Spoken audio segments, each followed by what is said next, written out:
गया में मालगाड़ी दुर्घटनाग्रस्त। ब्रेक फेल होने के बाद 53 डिब्बे पटरी से उतरे। हादसे के बाद दिल्ली हावड़ा रूट बाधित। बिहार के गया जिले में झारखंड सीमा के पास मालगाड़ी दुर्घटनाग्रस्त हो गई है।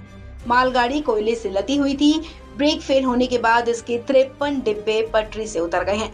आपको बता दें, ये हादसा कोडरमा और मानपुर रेलवे खंड के बीच गुरपा स्टेशन पर हुआ है। हादसा सुबह 6:24 पर हुआ। हादसे के बाद फिलहाल दिल्ली हावड़ा रूट बाधित हो गया है, जिसके चलते 10 ट्रेनों का रूट बदलना पड़ा। हालांकि आपको बता दें कि इस हादसे में कोई हताहत नहीं हुआ है। प्रत्यक्षदर्शियों के मुताबिक हादसा इतना जबरदस्त था कि डिब्बों के टकराने की आवाज दूर तक सुनाई दी। हादसे के बाद ट्रेनों का परिचालन पूरी तरह से ठप हो गया है। स्टेशन पर ही पैसेंजर ट्रेनों को रोक दिया गया है। कई ट्रेनों को निरस्त कर दिया गया है। रेलवे सूत्रों ने बताया कि धनबाद गया इंटरसिटी और गया आसनसोल पैसेंजर ट्रेन को रद्द किया गया है। कई ट्रेनों के रास्ते बदल गए हैं। हटिया से सहरसा होकर पूर्णिया कोट जाने वाली कोसी एक्सप्रेस का रूट बदला गया है। वहीं पूर्णिया कोट से सहरसा होकर हटिया को जाने वाली कोसी एक्सप्रेस के मार्ग में भी बदलाव किया गया है। इसके अलावा कुछ ट्रेनों के स्टॉपेज को कम किया गया है। Dhanbad Dehri on Sone intercity express को नेताजी सुभाष चंद्र बोस स्टेशन गोमो पर ही रोक दिया गया। वहीं आसनसोल वाराणसी एक्सप्रेस धनबाद तक ही जाएगी।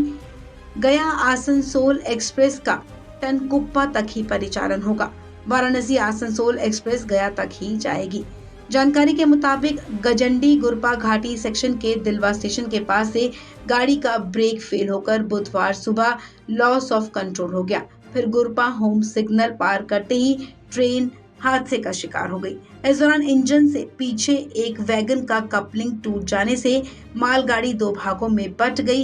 एक वैगन को लेकर इंजन घसीटते हुए करीब 500 मीटर दूर जाकर आरपीएफ बैरक के पास रुक गया। बाकी के इंजन टकराकर एक दूसरे के ऊपर चढ़ गए।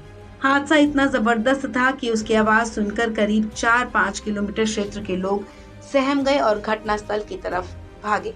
घटनास्थल पर सैकड़ों लोगों की भीड़ इकट्ठी हो गई थी। हादसे की सूचना मिलते ही गया जंक्शन के अधिकारियों की टीम भी मौके पर पहुंच गई।